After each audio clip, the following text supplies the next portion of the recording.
Hello बच्चों, तो आज हम लोग इस वीडियो में स्टडी करेंगे vapour pressure of solids in liquids. Means कि हम लोग किसी नॉन वोलेटाइल सॉलिड को, ठीक है, हम लोग मिक्स करेंगे किसी भी लिक्विड में, ठीक है, तो उसका वेपर प्रेशर क्या घटेगा या बढ़ेगा या रिमेन्स द सेम रहेगा, इसके बारे में हम लोग को आज स्टडी करना है। ठीक है, चलो हम लोग देखते हैं कि vapour pressure of solids in liquids. हम लोग क्या करते हैं, दो बीकर लेते हैं, ठीक है, दोनों बीकर को इवैक्यूएटेड बेल जार से क्या करते हैं, कवर कर देते हैं। अगर कवर नहीं करेंगे तो जो भी यहाँ पर वेपर्स बनेगा वह क्या करेगा, एस्केप्स कर जाएगा, और जब वेपर्स एस्केप्स कर जाएगा तो वेपर प्रेशर हम लोग का डेवलप नहीं होगा। ठीक है, तो हम लोग दो बीकर लिया, इसको बेल जार से क्या कर दिया, इवैक्यूएटेड बेल जार से कवर कर दिया। इवैक्यूएटेड का मीन्स वहां पर कोई भी एयर नहीं होना चाहिए। ठीक है, एक में हम लोग क्या करते हैं, प्योर सॉल्वेंट लेते हैं, और दूसरे बीकर में हम लोग क्या करते हैं, उस प्योर सॉल्वेंट में कुछ नॉन वोलेटाइल सॉलिड को क्या करते हैं, मिक्स कर देते हैं। जैसे आप सोडियम क्लोराइड को मिक्स कर सकते हो, शुगर को मिक्स कर सकते हो। ठीक है, अब देखो यहाँ पर क्या होता है कि जब ये प्योर सॉल्वेंट है तो इस प्योर सॉल्वेंट के सरफेस पर केवल क्या होगा, ओनली सॉल्वेंट मॉलिक्यूल्स एग्जिस्ट करेगा, वहां पर एग्जिस्ट होगा। ठीक है, जबकि यहां पर क्या होगा बच्चों, जब ये सॉल्यूशन के फॉर्म में है तो इसके सरफेस पर क्या होगा, सॉल्वेंट का भी मॉलिक्यूल्स होगा अब प्लस नॉन वोलेटाइल सॉलिड का भी मॉलिक्यूल्स होगा। और जैसे कि हम लोग जानते हैं कि वोलेटाइल जो भी सब्सटेंस होगा, लिक्विड होगा, वही क्या करेगा, एस्केप करेगा, वेपर बनेगा, और वेपर से वेपर प्रेशर होगा। तो यहां पर क्या होगा, मोर number of solvent molecules escapes, क्या करेगा, एस्केप्स करेगा। ठीक है, जिसके कारण क्या होगा, मोर वेपर्स का फॉर्मेशन होगा। और अगर मोर वेपर्स बनेगा तो यहां पर अधिक से अधिक इसके सरफेस पर क्या होगा, उस वेपर्स के द्वारा वेपर प्रेशर होगा। तो वेपर प्रेशर क्या होगा, यहां पर मोर वेपर प्रेशर हो गया। ठीक है बच्चों, समझ में आ गया। अब हम लोग देखते हैं सॉल्यूशन के केस में क्या होता है कि इसके सरफेस पे ये जो आपको इस तरह का बनाया हुआ, ये क्या है, सॉलिड है, और ये क्या है, सॉल्वेंट है। ठीक है, तो इसके सरफेस पे आप देख रहे हो कि दोनों सब्सटेंस का यहाँ पर क्या है, मीन्स कि सॉल्वेंट का प्लस नॉन वोलेटाइल सॉलिड का भी मॉलिक्यूल्स वहां पर है। ठीक है, जिसके कारण क्या होगा कि जो सॉल्वेंट मॉलिक्यूल्स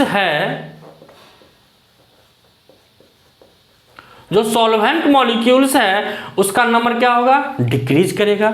अगर सॉल्वेंट मॉलिक्यूल्स का नंबर डिक्रीज करेगा तो कम से कम less number of solvent molecules escape करेगा। ठीक है बच्चों, अगर ये कम से कम एस्केप करेगा तो जो वेपर प्रेशर भी होगा वो क्या होगा, कम होगा। मीन्स कि वेपर्स पहले क्या होगा, जो नंबर ऑफ वेपर्स होगा वो क्या होगा, कम होगा। और अगर नंबर ऑफ वेपर्स कम होगा तो वेपर प्रेशर भी क्या होगा, रिड्यूस्ड कर जाएगा। ठीक है, तो बात समझ में आ गया। ठीक है, अब इसका जो एग्जाम्पल्स होता है कि नॉन वोलेटाइल का जो क्या होगा कि जब हम लोग किसी नॉन वोलेटाइल को किसी सॉल्वेंट में हम लोग मिक्स करते हैं,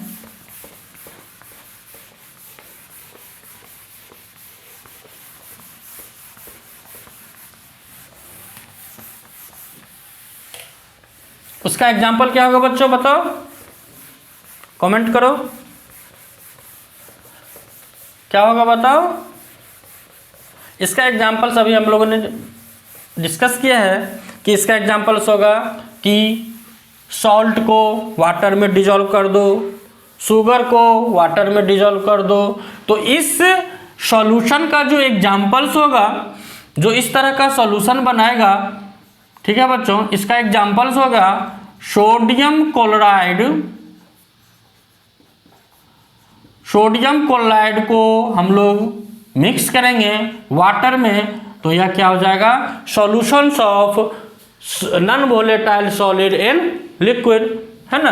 आप यूरिया भी ले सकते हो, यूरिया को हम लोग मिक्स कर देंगे वाटर के साथ। शुगर ले लो, शुगर को मिक्स कर देंगे वाटर के साथ। ये जितने भी तरह का सॉल्यूशंस है या क्या होगा उस कैटेगरी में आ जाएगा, जिसमें क्या होगा कि वेपर प्रेशर इस सॉल्यूशन का रिड्यूस्ड हो जाएगा। ठीक है, अब इसमें जो है रॉल्स लॉ,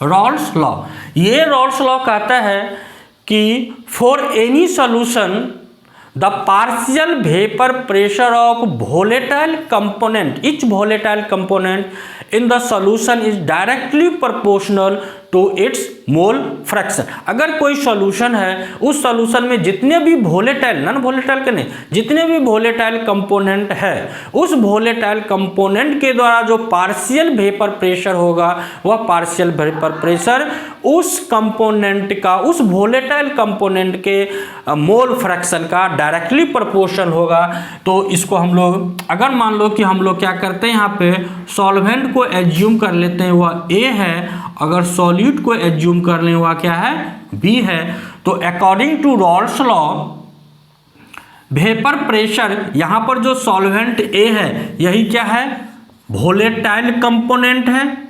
ठीक है बच्चों, और यही क्या बनाएगा, आपका वेपर प्रेशर देगा। और ये जो सॉल्यूट है, यहां पर ये जो सॉल्यूट है यह क्या है, मेरा नॉन वोलेटाइल सॉल्यूट है, सॉलिड है, जो क्या है नॉट एस्केप, ये क्या करेगा, एस्केप नहीं करेगा और इसके कारण वेपर प्रेशर भी नहीं होगा। तो यहाँ पर हम लोग अकॉर्डिंग टू रॉल्स लॉ लिख सकते हैं कि पार्शियल वेपर प्रेशर मीन्स यही पार्शियल वेपर प्रेशर क्या होगा, इसके सॉल्यूशन के बराबर होगा। जो इस सॉल्वेंट का वेपर प्रेशर होगा वही इस सॉल्यूशन का वेपर प्रेशर होगा। क्यों, क्योंकि इस नॉन वोलेटाइल सॉलिड के द्वारा कोई भी वेपर प्रेशर क्रिएट नहीं होगा। तो इस सॉल्यूशन का वेपर प्रेशर वही होगा जो इस सॉल्वेंट का वेपर प्रेशर होगा। ठीक है बच्चों, तो यहां पर हम लोग लिख सकते हैं PA is directly proportional to the mole fraction of A। तो यहां से हम लोग इस प्रोपोर्शनल कांस्टेंट को क्या करेंगे, यहाँ से प्रोपोर्शनल साइन को हटाने के लिए हम लोग एक प्रोपोर्शनल कांस्टेंट डालते हैं, जिसको हम लोग क्या बोलते हैं, P नॉट A। ठीक है, और काई A। ठीक है बच्चों, तो यहां पर क्या है, PA क्या हो गया, partial vapour pressure of component A। P naught A क्या हो गया, यह हो गया, इस प्रोपोर्शनलिटी साइन को यहां से रिमूव करने के लिए हम लोग कांस्टेंट डालते हैं, जिस कांस्टेंट का नाम क्या है, vapour pressure of pure solvent. ठीक है, और ये हो गया mole fraction of the solvent A. ठीक है बच्चों, तो यही हो गया इसका रॉल्स लॉ। मींस इस सॉल्यूशन का जो वेपर प्रेशर होगा, इस सॉल्यूशन का वेपर प्रेशर हम लोग यहां से लिख सकते हैं कि vapour pressure of solution equal to the vapour pressure of the component A means solvent A. ये इक्वल होगा किसके, P naught A chi A के इक्वल। ठीक है ना। अब इसका अगर हम लोग ग्राफ देखें कि vapour pressure of solutions of non volatile solid in liquid है, तो उस सॉल्यूशन का ग्राफ क्या होगा। तो इसका ग्राफ बच्चों ये होगा कि हम लोग क्या करते हैं,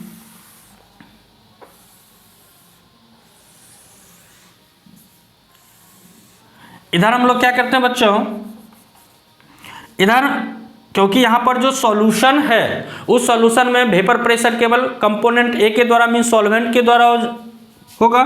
तो यहाँ पर क्या लिखेंगे हम लोग, काई ए 0 से कहाँ तक जाएगा इसका मैक्सिमम, काई ए, है ना। इधर क्या हो गया, मोल फ्रैक्शन इंक्रीज करें। तो इसका जब इसका मोल फ्रैक्शन 1 है तो यहाँ पर जहाँ पर ये कट करेगा ये क्या हो जाएगा, इसका P नोट A, ठीक है। इधर क्या हो गया बच्चों, वेपर प्रेशर। तो यही इस ग्राफ का जो क्या है, लीनियर इसका ग्राफ है, ठीक है। तो यही इसका ग्राफ हो गया, vapour pressure of solutions of non volatile solid in liquid, ठीक है। और इसका एग्जांपल हम लोगों ने देख लिया है। तो आज के वीडियो में इतना ही, हम लोग नेक्स्ट वीडियो में मिलते हैं नेक्स्ट टॉपिक के साथ। तब तक के लिए ओके, बाय बाय।